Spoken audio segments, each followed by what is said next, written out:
Look at Tract 10 at Elm Hollow on Shoals Lake. You can see the property here. Let me see if I can move this around a bit. We're using the MapRight interactive map. You'll find a similar map on the listing page for the property. It might not have Tract 10 labeled specifically as differently from the other tracks. I think we had one master map that we used in the listing pages, but the boundaries and all that stuff will be basically identical to what you're seeing here. We've got Tract 10 shaded with a kind of a blue-green shading, and we did that. We were just goofing around with the map a few minutes ago, and we wanted to be able to see it when we zoom way out. So we'll do that in a minute. But as we look at this, Elm Hollow is a beautiful little development in Ozark County.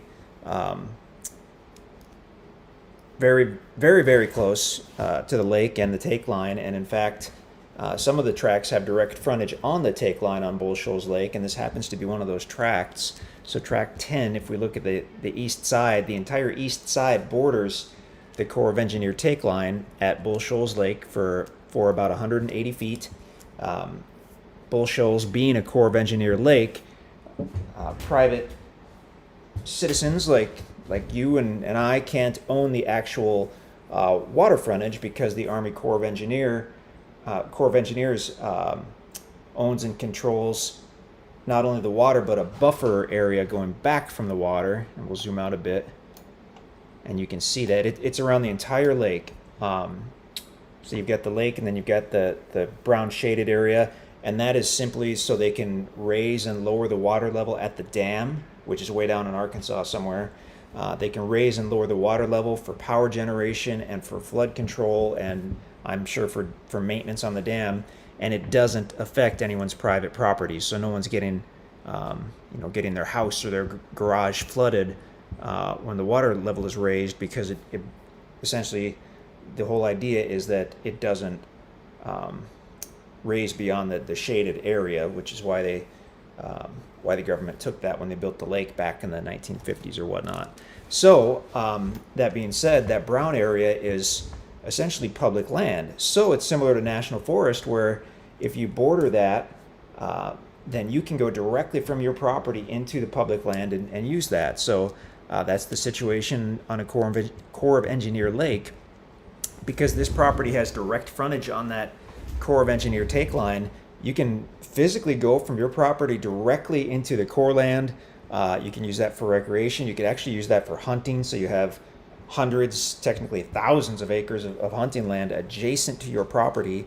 And first and foremost, in our minds, you can use it to go right to the shore of the lake. So swimming, fishing, all that good stuff.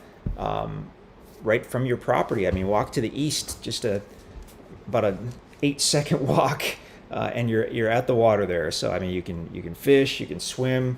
I would guess that you could put a little canoe or a kayak in the water if you could carry one down there.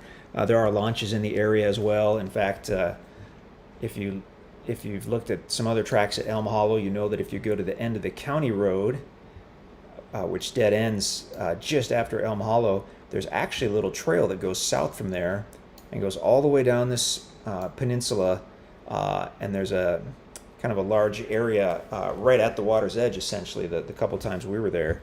And it's large enough that you could pull through with a truck and trailer, unload your jet skis or maybe your bass boat. It's not a designated launch. It's what they would call a primitive launch. So just the way the ground slopes and the way it's packed, it's conducive to putting a boat or jet skis in the water.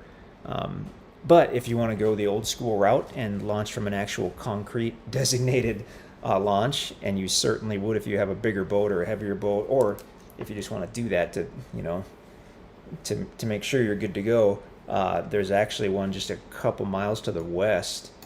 Just backtrack on County Road 618 to Highway HH, go south, I don't know, 3-4 miles, and you'll go all the way down, and there's here it is. There's a few launches, but the one I'm thinking of is, I had it right the first time, right there at the end of HH. So that's obviously a large public launch with parking and all that good stuff. So no shortage of places to get your craft into the water at Bull Shoals Lake, especially by Theodosia, which is where we are. From Theodosia, you just go east on Highway 160. Well, here's Theodosia on the west side of the lake. Cross the lake, go not even 2 miles, and you'll go south or right onto Highway HH. After maybe a mile, maybe a little less, look at the listing for better directions than I can verbalize here.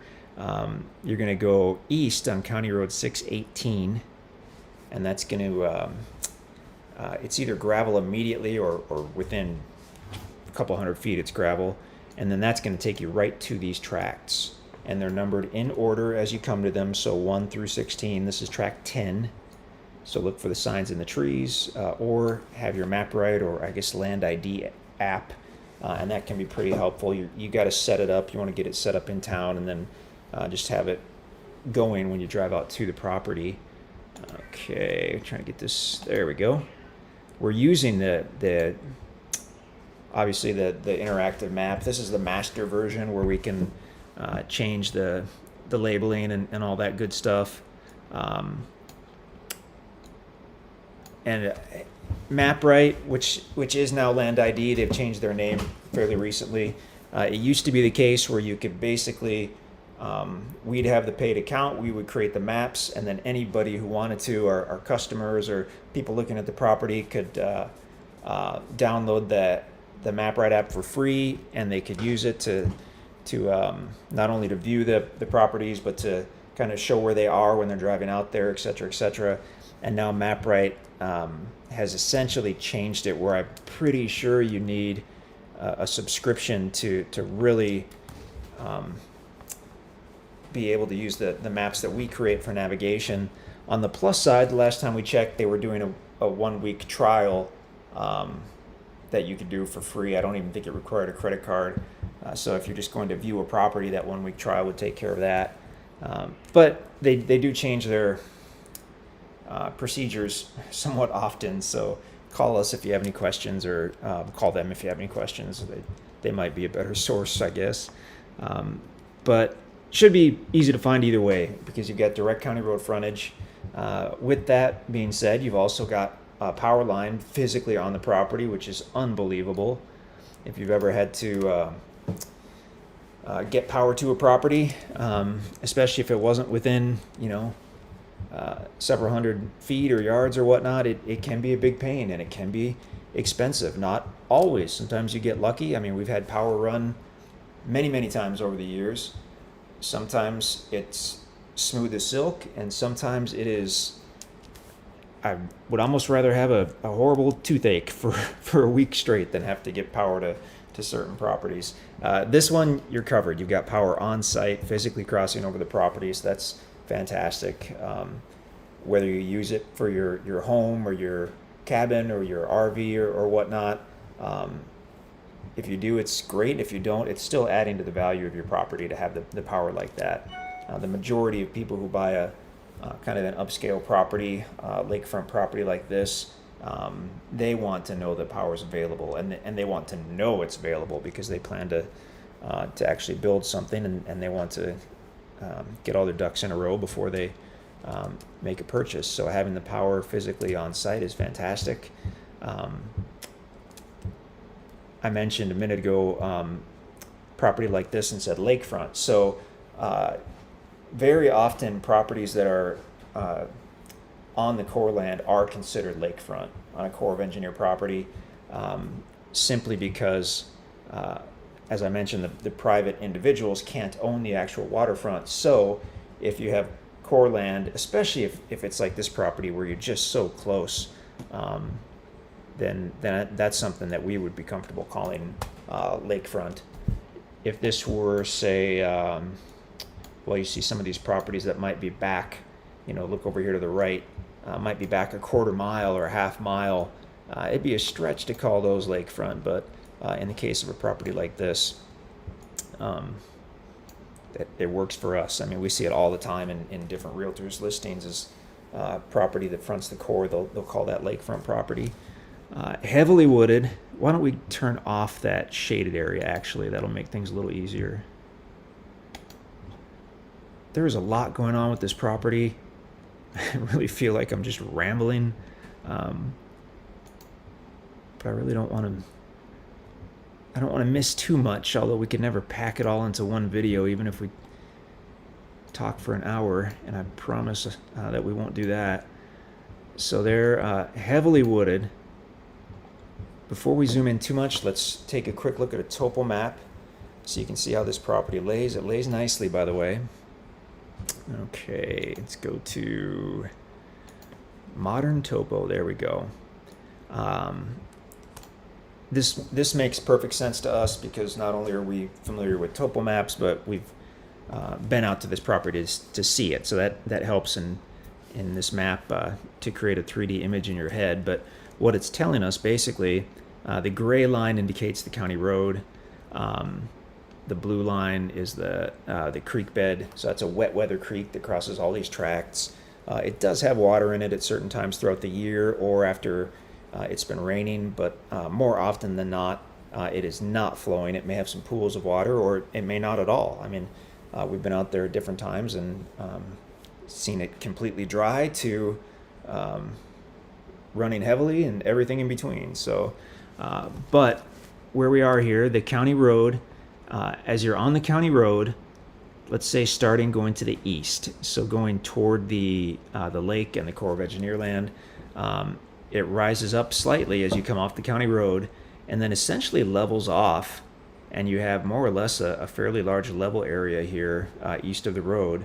When you get to the Corps land, it stays level for a bit, and then it starts to slope down as you get to the water itself. This map shows somewhat of a substantial slope. We have not walked it. From what we've seen in the drone videos, I don't think it's going to be a very substantial slope, but take a good look at the drone videos. I know I haven't personally seen it. Maybe one of the other guys or girls has walked that, but if we have any videos, obviously we'll include it. But from the different drone videos and the different tracks that we've seen out there, I'm not sure that there's any slope that we would call steep. And maybe that's not exactly what that's indicating, but again, look at the videos and you can be the judge. If you go the other way from the county road, you're sloping down a little bit, and then very quickly you'll be at that gravel creek bed, cross over that, and it's somewhat of a large level area down there adjacent to the creek bed. As you keep going west, it rises up, but it rises up steadily and gradually. That's what the topo is indicating. That's what we've been seeing with the drone videos. So that's a nice thing. As you get toward the west side, it actually starts to level off. So you'd have the potential. You've got some options on this property. I mean, you've got potentially a site east of the road. It wouldn't be the largest site in the world because you do have some setbacks and whatnot, but I believe when we kind of use the measurement functions on the map, there would be enough area there to build a cabin or a home and still have a yard or parking area or whatnot. You'd have to be east of that power line, so right in this area, which would be really cool because it would essentially put you right at the core land and right at the just seconds from the water when the lake is at its highest level. Alternately, if you did want something a little more private or maybe a larger space for a house and a yard, if you go west from the road, and you wouldn't necessarily have to go all the way to the west side, that would be the most private, but some people don't want a super long private driveway. They'd like to be a little closer to the county road. So obviously you have a setback distance you have to look at, but you have a lot of options on this one. The topo map shows that the largest, more or less level area would be toward this west side, about where it says Tract 10. So it also shows a fairly large level area toward the creek bed, but without actually laying eyes on that to be able to see if it was high enough above the creek bed that you'd be comfortable building there. Just not positive. It could be, it could not be, but certainly over here on the west side, you'd be high and dry, and the same goes for east of the county road over here. The dark line on the topo map, by the way, doesn't have any special meaning. Every fifth line on this one is a darkened line, and it just makes it easier if you're way out to get a visual, then rather than counting lines, and because the elevation change between two lines on this map is 20 feet. So rather than trying to go 20, 40, 60, 80, 100, you can just look from dark line to dark line, and you know that's a 100-foot change total. So that's what's going on there. We do have the option for the what's called the vintage topo map. Let's try that. Sometimes that's helpful. Sometimes it's not. It's not quite as clear.